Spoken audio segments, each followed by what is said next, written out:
Welcome to the Colorful Clipboard, where we discuss the building blocks of making dough in childcare. I'm Kate. And I'm Carrie. Welcome back to Colorful Clipboard. So today we're going to talk about something a little bit heavy. We're going to talk about what happens to your center when death touches your program, how you as a director support your staff and your families and the kids when that happens. Sometimes it's that one of the kids' parent or grandparent passes away. Sometimes, very rarely, it's someone associated with your center, but it will happen at some point. And it's a rough subject, but it's one that we need to deal with and have some sort of thought process and some resources around. So Kate, what are some of your first thoughts about this subject? So I think that as a director, depending on how old you are, because you could be as young as 21 and have this job in the state of Texas. And so I think that if you personally haven't had the experience yourself, you need to remember that. Okay. So again, this is one of those things that you need to know before it happens instead of when it happens, and be prepared. And so how do you be prepared? Right. So like if you're 21 and you have not been touched, this is a great opportunity for you to identify if you are part of a faith, reach out to your faith and have a conversation with somebody in that organization who probably has been through that experience. A minister, a pastor, a rabbi, an imam, somebody like that. Yep. And just have the experience having conversations with somebody who finds themselves. And again, do this preferably when your mood and spirit is a little more uplifted. Obviously, if you're having a bad week, change the appointment. You're going to be talking about something that's, pretty heavy. If you aren't part of a faith, but you have support groups, or maybe you even have just medical professionals in your life for your own mental health or even just physical health, have those conversations with a variety of types of people. Some people are perfectly comfortable having this conversation within their family. And so it can be with relatives, parents, grandparents, aunts, uncles, cousins. Well, sometimes the first time this comes up at a center is there's a classroom pet who dies, right? You have a gerbil or a hamster or the ubiquitous guinea pig, and that animal dies. And so this is going to be the first experience for the kids. And in some cases for your teachers dealing with death of somebody or something that was important to them.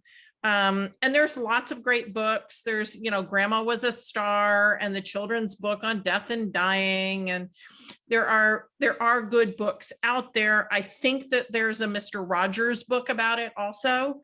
I can't remember the name of it, but 90% sure there's a Mr. Rogers book on this topic. And so I would suggest if you don't have any of those books in your school library for the kids, go buy them now before you have a guinea pig who dies. And I think it's a great idea to have pets in the classroom so that kids can deal with this on a lower stakes level before they have to deal with it with a person. I think that's a really important lesson that kids get from having pets. Yeah. I mean, I know your personal kids have had to go through that a couple of times. They have, and at all different ages and different levels, and it definitely affects them. I think doing a personal inventory and understanding, and Carrie, you can help me, maybe you remember the name of some of those books that we read, but doing your own personal inventory about death, dying, grieving, and that whole circle of life thing for you personally, as well as with your immediate family, is very, very important. And there are a lot of people in their 20s and their 30s and their 40s and their 50s, 60s and 70s who have never had this conversation with their parents, their significant others, their children, depending on, which direction you're going. And my first experience with that, I was in my late 20s, and I had a really good friend whose grandfather passed, and not in a way that was expected. And this was a family that had never, ever talked about it. And so it was interesting for me to watch not just the 20-year-old, but also to watch the parents of that 20-year-old and all of the relatives, the grandfathers, other children, right? So my friend's aunt and uncle. Yeah, and I did this a lot earlier. I had the first memory I have of death. I was in elementary school. I'm named after great grandmothers, and so when one of them died before I remember, and the other one died when I do remember, and it was a big deal because it was the person I was named after, not because I had any particular connection. But in high school at 15, somebody who was pretty important to me died. And that put everything in a different perspective because he was the same age as my parents. And it was like, wait, people my parents' age can die when I'm in high school? That's not okay. And then I had a high school friend die in high school. And then I had, 10 people die in the first 5 years after I graduated from high school. I don't know what it was about my graduating class. Well, I guess a couple of them were the grade below, but I had a lot of them. And books that are helpful from the adult perspective, I can't remember the names of them. One's called like On Mortality, and then there was the one written by the doctor that we read. And that might be On Mortality. And then the other one we read was the book written by the college professor who had pancreatic cancer. Yeah. And I'm my Google foo is not as good as your Google foo. So why don't you use some Google foo while we're talking? But those are books if you're dealing with the parents or if you're dealing with your staff. And part of what, made me realize we hadn't talked about this topic, and perhaps we ought to, is I was checking in on one of our directors that I hadn't heard from in a while, and we found out that he had passed away. So it can touch your center that closely. And if it does, that's going to impact your teachers, the kids, and you as the director. I mean, if you're the director who passed away, you don't have to deal with it. So, okay. But that's much less likely to happen. I think it's more likely, you have a center with 100 families, there's a decent chance that somebody is going to be dealing with loss, and they're not sure how that's going to affect their kids. Okay, so the one book that was done by the professor is called Last Lecture. Ah, yes. And that is a great book, guys. And he was young. He was 47. So, but I do think it's really important. I mean, what Carrie brought up is key, right? So again, you need to know where you stand if you've not had this experience as a director. And I do mention age because I think that's a big component. Your own family's comfort level on having this discussion. I was an only child, and I lost my first grandparent at 7. And so it became, and my father had some serious surgeries before I was 10. And so there were a lot of these conversations very early in my family. And so to me, this is what everybody did.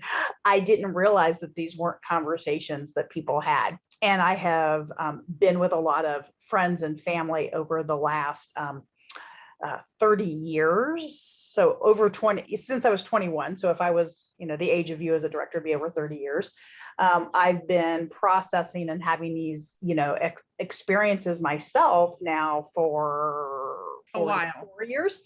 And, I can still remember the little things, but I also never, as a child or even as a teenager, had an opportunity to really understand what grief meant. So just because I could have the conversations didn't mean I knew how to process or what that looked like. Because again, we all have different types of families who share emotions differently. So again, Now is a good time for you to understand your own mental health process. And again, at 21, I would have thought you were nuts for talking to me about this, because I didn't quite get that my family wasn't squishy and that I needed to be squishy at some point in time in my life. Well, and I think another thing that is hard for people is when kids lose a loved one, they don't process it all at once like adults do. Like we feel the whole wave at one time, but kids will be playing on the playground and they will just have a temper tantrum and go after somebody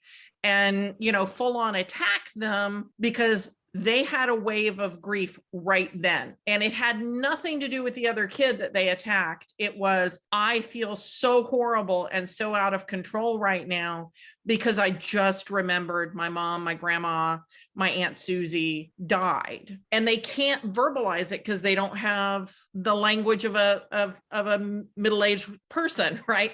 They don't have the language.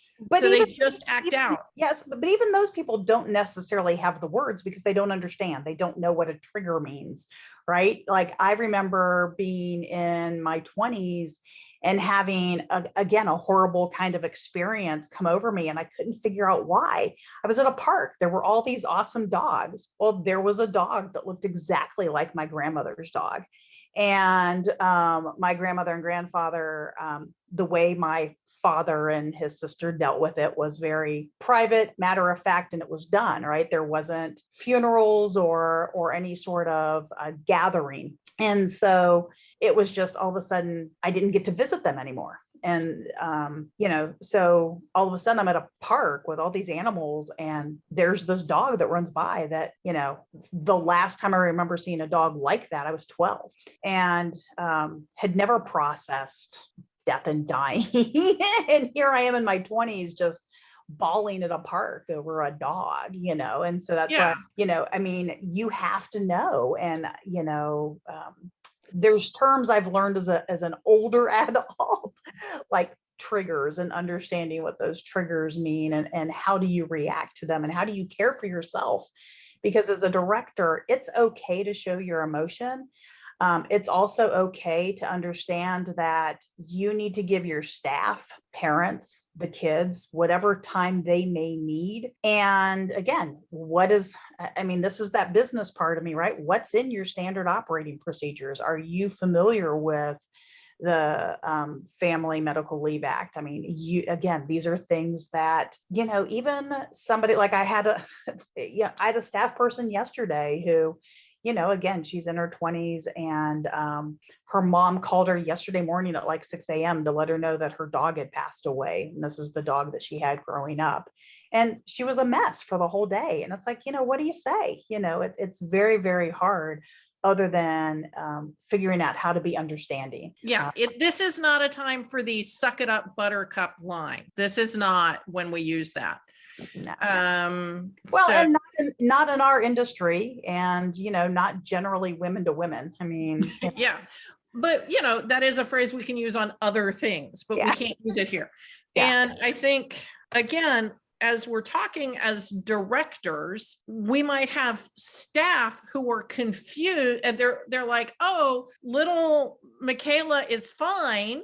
She's been playing just fine. I know that her, uncle died on Thursday, but it's Monday and she's fine. And so we need to help that teacher understand that, Michaela may be playing, but there will be times, or there may be times when Michaela is rude to other kids for no good reason, when she's aggressive, maybe she doesn't want to go to sleep, maybe she doesn't want to eat certain foods. All of that could be tied back to her processing at her level, the loss of the uncle that was, maybe the person that she did kitchen cooking with. We don't know what their relationship was.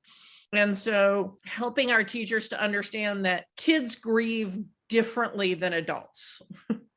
And just because they're not saying I'm sad and sitting in a corner and crying doesn't mean that they're not grieving. And they may not be able to focus, or they may want to eat a lot, or they may want to sleep a lot. Like all of these things can go either direction. They don't want to eat at all, or they want to eat a lot. They don't want to sleep at all. They want to sleep at all.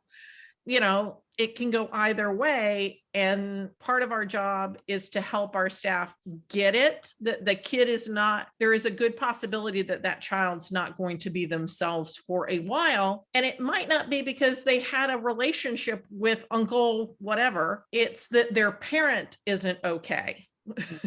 And so that's messing with them. So one other thing I think that's probably worth us touching on, and again, we could have this be one of our very long podcasts, but because it is one of those subjects that I don't think you want to listen to for an hour, the only other thing I'd like to touch on that I think is really important for you as a director to think about your own personal experiences, reflect in advance if possible, don't wait till it happens, is again, that staff member or parent or spouse of somebody who has a terminal condition. And sometimes even just the phrase cancer freaks people out because, not too long ago, for those of you listening, so probably less than 20 years ago, that word truly was terminal. And, we've had a lot of advances in medical technology and diagnostic tools. And a lot of times these are found so much earlier than they had been in the past. And so understanding, doing the research, asking the questions, don't make assumptions, don't not ask, don't be nervous to ask, and seek that medical feedback on not just the condition, but how to support the spouse perhaps, or the actual individual. I mean, it could be a coworker or somebody on your staff. And so understanding that just whatever that diagnosis is could also be a trigger, because again, not that you want people to dwell, but you need to make sure that you yourself are prepared for something that, if somebody comes to you and says, my spouse, my parent, my child has this condition and it's terminal, or has this condition and we don't know what's going to happen. Yeah. Right? Not knowing the prognosis for me, the period of time after yes, this is cancer, but before we got the prognosis was definitely the worst. Well, not the worst. It was really bad. The dying was the worst. The other thing that we haven't touched on is talking about where a person goes when they die. And I think if you're in a secular program, this is a huge issue. If you're in a religious program, you just go along with what is the religious stance of the religious program you're in. But if you're in a secular program, you're probably going to have some staff who are like, no, you're worm food, and other people who are like, you're in heaven and this is a virtual place, and other people who are like, no, you are in the sky, you are a star. So there's a lot of variety there. And so again, I think this is a worthwhile thing to talk about with your staff and put it into your staff training plan. I know we're always telling you to put stuff in your staff training plan, but it's because we need to take time and be thoughtful about what we say to the children. Where did the guinea pig go when the guinea pig died? Or are you going to be somebody who just says, oh, the guinea pig is napping, closes, puts a blanket over the guinea pig hutch, and then runs out to go to some guinea pig breeder and gets a guinea pig that you think is close enough that the kids aren't going to notice? I mean, or it went to a farm. It went to a guinea pig farm, and that's where he's going to live now. Yeah. Most guinea pig farms are, for feeding larger predators. I don't think that's a good place to go, but the kids aren't going to know that. So I think that's an important thing to talk about. There's also something called the circles of grief, which is the closer you are to the loss, you can talk to people going out, but the further away from the center you are, you can't go in. So if you're the spouse or the child of the person who passed away, you can talk to anybody about your feelings. But if you are the neighbor of the aunt's sister-in-law, you can't go talk to the spouse about how bad you feel that they just lost their spouse. No, if you're the neighbor of the aunt-in-law, you can talk to people who are further away than that. You can't talk to people who are closer to the loss, because people who are grieving do not need to be caring for the other people who are also involved. So you as the director shouldn't be talking to the staff member who's experienced the loss about how sad you are that they had the loss. You should say, I'm so sorry for your loss. What can I do for you? Would you like time off? Would you like support? Would you like to keep working? What do you want? And then when you need to feel some expiation of your pain, you go talk to somebody who only barely knew this person. You go outside the circle. Absolutely. And then finally, I want to kind of close with, again, before you need them, find out what your community resources are. If you live in a major metro, chances are there are nonprofit organizations that are specifically designed for children. There are professionals who can come and talk to your staff before, during, and after. So again, they can do something for you now. They can talk to you if you have somebody who's diagnosed, and then they can also talk to you towards at the end of life. And these are generally, again, depending on the size of your community, available in both a religious and non-religious background. And so again, if you've only got one option, talk to your staff and use what option you have, because again, don't wait. If nothing else, if this week didn't show anything else to both Carrie and I, it is helping you through this now is definitely going to be better than you calling us, trying to figure out how to handle a situation with a staff person or a parent. So we hope this helped you a little bit with thinking through this issue ahead of time. Or if you have already got something going, give you a couple of resources. Again, if you need help finding books for your staff or books for your kids, reach out to us at hello@Colorful Clipboard, and we'll be happy to help. Thank you for listening to Colorful Clipboards. Connect with us on social media at Colorful Clipboard, or send us an email to hello@colorfulclipboards. Send us your voicemail with your own questions and stories. If you want to keep learning with us, visit Texas Director, where we continue to have seminars, licensing, programs, and more. This show has been made by me, Carrie Casey, and Kate Young, with assistance from Hallie Casey and Marie Young. If you learned something today, share the show.